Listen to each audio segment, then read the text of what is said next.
ಮಹಾಲಕ್ಷ್ಮಿ ಮದುವೆ ಸೋಮವಾರದಿಂದ ಶನಿವಾರ ಸಂಜೆ 6:30ಕ್ಕೆ ನಿಮ್ಮ ಸನ್ ಉದಯದಲ್ಲಿ.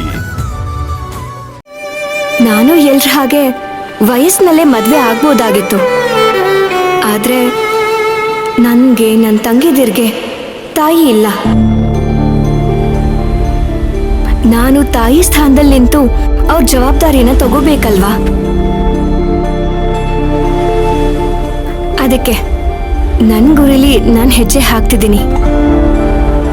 ಕುಮಾರಿ ಓದ್ ಮುಗಿಸಿದ ತಕ್ಷಣ ಅವಳಿಗೆ ಒಂದ್ ಒಳ್ಳೆ ಕೆಲ್ಸನ ಕೊಡ್ಸಿ ಒಂದ್ ಒಳ್ಳೆ ಕಡೆ ಸಂಬಂಧ ನೋಡಿ ಮದ್ವೆ ಮಾಡಿಸಿದ್ರೆ ನನ್ನ ಅರ್ಧ ಜವಾಬ್ದಾರಿ ಮುಗ್ದಾಗ್ತಿತ್ತು.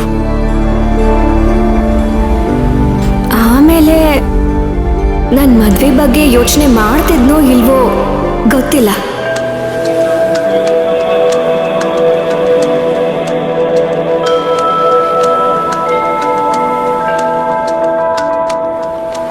ನಮ್ಮ ಅಜ್ಜಿ ಮದ್ವೆ ಆಗು ಅಂತ ಹೇಳ್ದಾಗೆಲ್ಲ ನನ್ನ ಜವಾಬ್ದಾರಿಗಳನ್ನ ಅರ್ಥ ಮಾಡ್ಕೊಂಡು ನಮ್ಮ ಮನೆಯವರಲ್ಲೇ ಒಂದಾಗಿ ಬಾಳುವಂತ ಹುಡುಗ ಸಿಕ್ಕಿದ್ರೆ ಮದ್ವೆ ಆಗ್ತೀನಿ ಅಂತ ಹೇಳ್ತಿದ್ದೆ.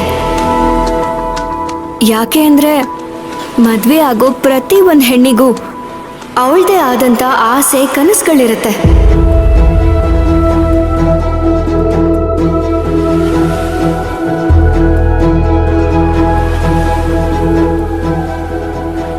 ಪ್ರತಿ ಒಂದ್ ಹೆಣ್ಣಿಗೂ ತಾನ್ ಕೈ ಹಿಡಿಯೋ ಗಂಡು ರಾಜ್ಕುಮಾರನೇ ಆಗಿರ್ಬೇಕು ಅಂತ ಇಷ್ಟಪಡ್ತಾಳೆ.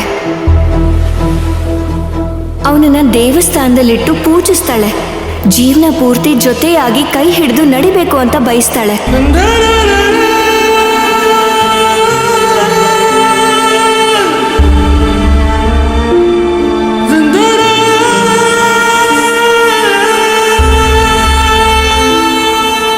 ಆದ್ರೆ ನನ್ಗಾತರ ಯಾವ ಆಸೆ ಕನ್ಸುಗಳು ಇರ್ಲಿಲ್ಲ. ನನ್ ಕಣ್ಮುಂದೆ ಇದ್ದಿದ್ದು ನನ್ ತಂಗಿದಿರ್ ಬದುಕು ಮಾತ್ರ. ಒಂದ್ ರೀತಿ ಸಮುದ್ರದ ಕಡೆ ಹರಿಯೋ ನದಿ ತರ. ಆದ್ರೆ ನೀವು ಅಣೆಕಟ್ಟನ್ನು ಮಾಂಗಲ್ಯನ ಕಟ್ಟಿ ಸಮುದ್ರಕ್ಕೆ ಸೇರೋ ಆಸೆನೆ ಹಾಳು ಮಾಡ್ಬಿಟ್ರಿ.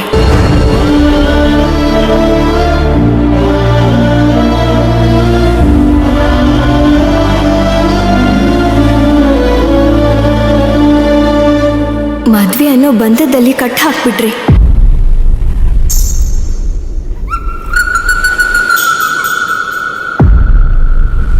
ಈಗ ನಾನು ಅಣೆಕಟ್ಟೆನ ದಾಟೋದಕ್ಕೂ ಆಗದೆ, ಇಲ್ಲಿರೋದಕ್ಕೂ ಆಗದೆ ಒದ್ದಾಡ್ತಾ ಇದ್ದೀನಿ.